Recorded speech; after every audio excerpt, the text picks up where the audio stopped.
Hey everybody, this is D Hunter, bringing another action figure review.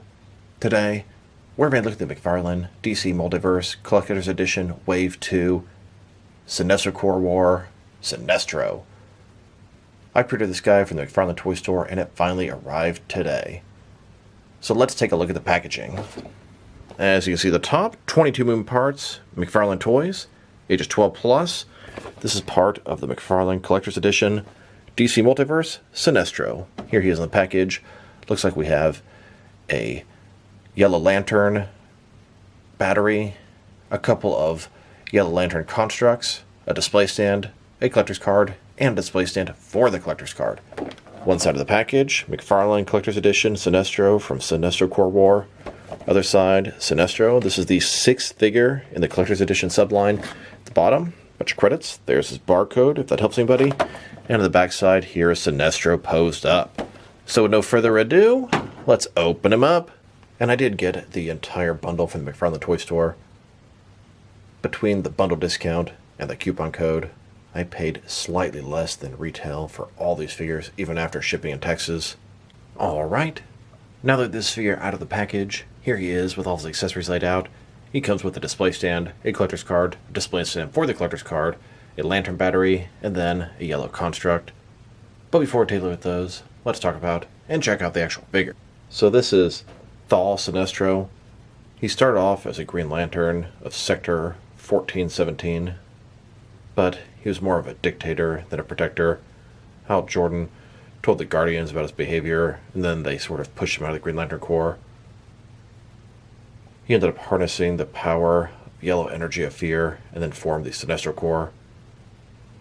They're pretty much the opposite of the Green Lanterns, as they rule by fear and intimidation. The Green Lantern power is based off will, the Yellow Lantern off fear. This is arguably Hal Jordan and the Green Lantern's main villain, so it's really cool to finally get him in the McFarlane DC Multiverse line. So let's take a look. Now, he's definitely not a human. You can tell because of his pink skin and his elf or Vulcan-like ears. He's got a little black mustache, black hair. Looks good. This is the evil version of Sinestro, and there are some good versions back when he was a Green Lantern. Face sculpt looks great if you ask me. Then we have the Lantern logo in the middle. The texturing on his suit is fantastic. Very well done. Double jointed elbows, double jointed knees. Overall, it's a good figure, and it's nice to have Hal Jordan's main nemesis. Now I wanted to share my 2 cents on these collector's edition figures. These things retail at $29.99, basically $30, which is $10 more than an average McFarlane DC Multiverse figure. They're usually $20, although some places have them rising up to $23. There are some deluxe figures out there, like the Joker Eye stuff. They're $25. I personally think these collector's edition figures, they should be $25. I don't really care about the display stand for the collector's card. They don't have really any unusually large amount of accessories to justify $10 extra. The figures are nice, but they're really no nicer than the $20 figures. Yeah, they have some extra stands and display stuff that I don't really care about. Just wanted to sort of point that out. And the majority of these figures are reused anyway, so it's not like we're paying for a brand new sculpt and etc, etc, etc. It seems to be sort of a cash grab, which is odd because McFarlane is typically known to not do those sort of things. Just my 2 cents. If these guys are a little bit more premium, they should be $25. I just don't see what the extra $10 is going toward. And a closer look at his face and head sculpt. I think they did an excellent job there.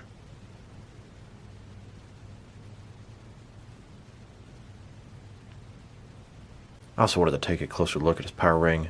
It's a yellow ring on his middle finger on his left hand. Now let's check out his accessories. Let's start off with the boring stuff. Here's his display stand. Typical McFarlane display stand. Black perfect circle. Very thin. Very basic. Now for his collector's card and display stand. As you can see, it's an image of the Sinestro Yellow Lantern McFarlane Collector's Edition. On the back there is a description. If you want to read that, go ahead and pause now. And here's the collector's card inside of its display stand.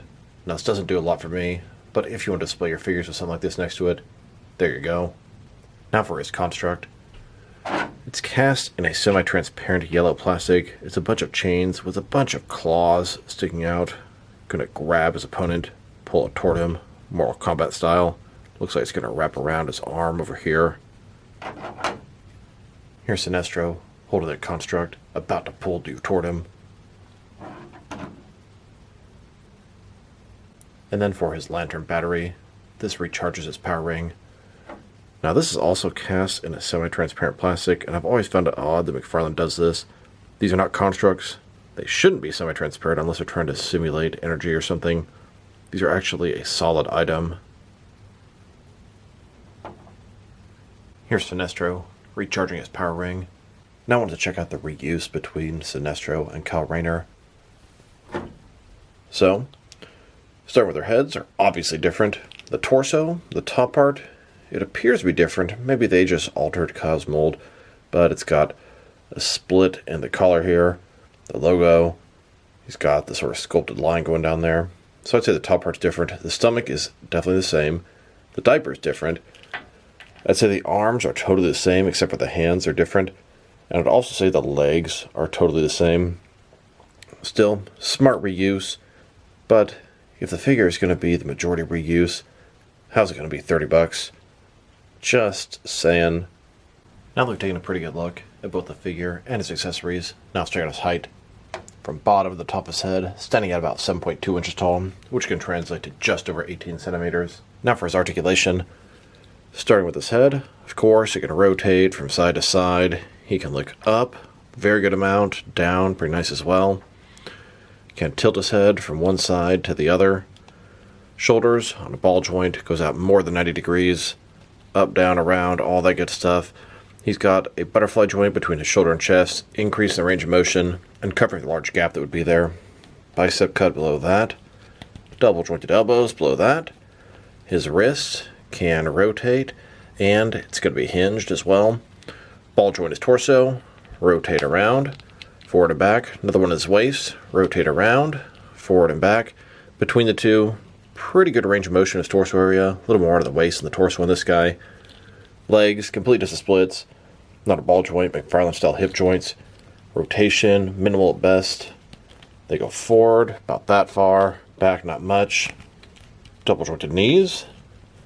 And his ankle, forward and back. Rotate, tilt, rock. And of course, to articulation. Here's a look at Sinestro up in the skies. And a closer look at Sinestro pointing his construct right at you. Now let's check him out next to some of their action figures, starting off with some of their Sinestro and Yellow Lanterns. Here he is, next to the only other Sinestro that I have. This is Sinestro as a Green Lantern from Mattel's DC Universe Classics line. Now let's check him out next to some other Yellow Lanterns. Here he is, next to the only other Yellow Lantern core figure that I made. At least McFarlane, that is. This is Batman as a Sinestro core member. Then, next to my Mattel Yellow Lanterns, Batman and Scarecrow. Here he is, next to a couple of NECA Yellow Lantern Predators. Here are all of my Yellow Lantern figures. I'm sure McFarlane will make more over time. You can tell I'm a Batman and then Alien and Predator collector. Now let's check him out next to some other McFarlane Lantern figures. Here he is, next to McFarlane's Hal Jordan. Then, next to John Stewart, another popular Green Lantern. And now, next to Alan Scott, the original Green Lantern. Here's Sinestro, next to all the different McFarlane Green Lantern figures they made. The next one is the Walmart exclusive Vampire Hal Jordan. And there might be another one between these two, but I'm pretty confident there's going to be a Batman as Green Lantern in Wave 3 of the Collector's Edition figures. Looking forward to seeing what that's about. And here he is, next to the McFarlane Black Lanterns. Then, with the McFarlane Red Lanterns. And now, next to McFarlane's Blue Lantern. Here are all the different McFarlane Lantern figures they've made. We have Green Lantern, Yellow Lanterns, Black Lanterns, Red Lanterns, Blue Lanterns, and there are plenty more they can still do. Now let's check them out next to some other McFarlane Collector's Edition figures. This is Wave 2. We have Firestorm, Sinestro, and then Hawkman. These are all very solid releases. Now in the first wave, all three of the figures had a Platinum Chase variant, and to my knowledge, none of these guys do. My ideas for a Platinum Chase variant of each of these guys, it would be a black version of Firestorm, Sinestro in his Green Lantern outfit, and then Hawkman with the Sky Tyrant wings. I know they never do that, but I think that'd be a really cool idea. And here's Sinestro next to the first wave of Collector's Edition figures. We have both versions of the first appearance Superman, both versions of Abyss, and both versions of the Alan Scott Green Lantern. Now let's check him out next to some other recently released McFarlane DC Multiverse figures. Here he is next to the Amazon exclusive Batman, Clayface, and Batwoman Rebirth 3-pack. And here he is next to the Amazon exclusive Atomic Skull vs. Superman 2-pack. Then next to the Ultimate Batman Movie 6-pack. And now with some more Amazon exclusive figures. These are the glow-in-the-dark figures. We have John Stewart Green Lantern, Swamp Thing, and the Infected Batman. Here's Sinestro with some Entertainment Earth exclusive gold label figures. We have the Sketch, Rebirth Superman, and the Batman Who Laughs. Then the Blacklight, Infinite Frontier, Scarecrow, and Joker. And here he is next to the two most recent McFarlane Mega figures, the Justice Buster and Anti-Monitor. Then next to the Hush Superman, the Tim Drake Robin, and both versions of the DC Classics Riddler. And now, with some recent McFarlane Toy Store exclusive gold label figures, we have the patina variant of Superman in his Unchained Armor and Superboy Prime, then Catman and Dick Grayson Robin. Then, next to the Blue Beetle movie wave, we have the regular Blue Beetle, Carapace, and Battle Mode Blue Beetle. And finally, next to some recent Target exclusive Jokerized stuff. Now let's check him out next to some action figures from different various companies, so we can see how he fits in both scale and style-wise, in case you know which lines you can mix him with. Since he's a McFarlane toy, they're typically the 7-inch scale. I'm going to start off my comparisons with some of the larger action figure lines I collect, and work way smaller. But first, let's check him out with some of his McFarlane Toys brothers. In front of you are 5 different action figure lines, all from McFarlane Toys, all 7-inch scale. And now, next to some Jakks Pacific and Diamond Select toys. And here he is, next to some DC Direct and some NECA figures. Here's Sinestro, next to one of my wife's yellow Starbucks cups. Seemed appropriate next to the Yellow Lanterns. Then, with some Mattel and some Jazzwares wrestling figures. And here he is, next to both some Mezco and some Mattel DC figures. And now, with some Mafex and some Hasbro Marvel Legends. And finally, next to some SH figure arts and some Jazzwares Fortnite figures. So overall, this is a very nice Sinestro figure. He's in his traditional iconic look. It's more of a modern version, but it's not that different from his classic look. Now there's a lot of reuse here with Kyle Rayner, and I don't mind it at all. The texturing is magnificent on this guy. His accessory, when I first looked at it, I thought it was dumb. It kind of reminded me of Parallax from the Green Lantern film. But it's actually really cool. The detailing is nice, and you can get some nice sort of three-dimensional looks with it. His articulation is everything you'd expect from a modern McFarlane DC Multiverse figure. The sculpt and paint job are excellent. The skin color really pops. The military haircut, it all works and screams Sinestro. If I had to rate this guy, I'm giving him a very solid 8 out of 10. He's maybe just a hair below Firestorm, but I give them both pretty much the same rating. Very solid releases in this wave. So this is D Hunter. Thank you guys for watching this video. If you liked the video, press like below. If you have anything you want to say about the video, add to the comment section. If you want to see additional action figure reviews from me, press subscribe. I do appreciate when you do that. Once again, this is D Hunter. Thank you guys for watching this video, and I'll talk to you guys real soon.